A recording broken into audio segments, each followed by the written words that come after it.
राधे राधे दोस्तों। आज हम एंटी द रियल स्टोरीज पर आपको एक ऐसी कहानी बताने जा रहे हैं जिसके बारे में बहुत ही कम लोग जानते हैं। आज से कनागस शुरू हो रही है जिन्हें श्राद्ध भी कहा जाता है।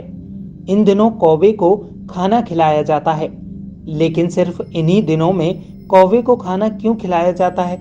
क्या आपको पता है कि कौवे की दो आंख होने के बावजूद भी वह सिर्फ एक ही आंख से देख पाता है? तो चलिए आज हम आपको बताते हैं इससे जुड़ी हुई पौराणिक कथा के बारे में। इस कथा का उल्लेख भी हमें रामचरितमानस में देखने को मिलता है। कहा जाता है कि एक बार भगवान इंद्र के पुत्र जयंत ने कौवे का रूप धारण किया और आसमान में उड़ने लगा। तभी उसकी नजर माता सीता और भगवान श्री राम पर पड़ती है। भगवान श्री राम विश्राम कर रहे थे और तभी इंद्र का पुत्र जयंत कौवे के रूप में माता सीता को परेशान करने लगता है और माता सीता के शरीर और पैरों में चोंच मारने लगता है। लेकिन भगवान श्री राम की निंद्रा में कोई विघ्न उत्पन्न ना हो, इसलिए माता सीता कौवे से कुछ नहीं कहती हैं। लेकिन जैसे ही माता सीता के शरीर और पैरों से खून बहने लगा तो भगवान श्री राम की आंखें खुल गईं और भगवान श्री राम ने देखा कि माता सीता के पैरों और शरीर से रक्त बह रहा है।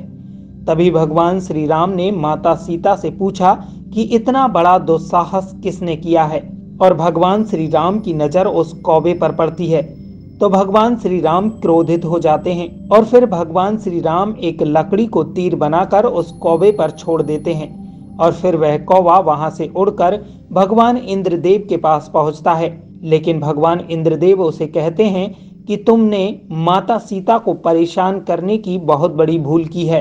अब इससे तुम्हें कोई नहीं बचा सकता। अगर बचा सकते हैं तो वो भगवान श्री राम ही हैं जो कोई उपाय बता सकते हैं। और फिर वह कौवा उड़ते हुए वापस भगवान श्री राम के पास पहुंचता है और अपनी उस गलती की क्षमा याचना करने लगता है और भगवान श्री राम उसे माफ कर देते हैं। लेकिन भगवान श्री राम कौवे से कहते हैं कि यह तीर खाली नहीं जा सकता। तब कौवे ने भगवान श्री राम से कहा, हे प्रभु, मेरी बाईं आंख ने ही सबसे पहले आपको देखा और यह दुस्साहस किया, तो आप यह तीर मेरी बाईं आंख पर मार दीजिए। और तब भगवान श्री राम ने उस तीर को कौवे की बाईं आंख पर मार दिया और तभी से कौवे को सिर्फ एक आंख से ही दिखाई देता है। और फिर भगवान श्री राम ने कौवे को एक वरदान भी दिया कि तुम्हें जो इंसान खाना अर्पित करेगा वह खाना उनके पितरों को मिल जाएगा। और तब से आज तक कौवे को श्राद्धों में खाना खिलाया जाता है।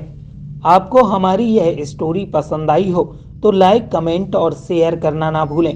साथ ही पौराणिक कथाओं और रहस्यमयी कहानियों के बारे में जानने के लिए चैनल को सब्सक्राइब करें।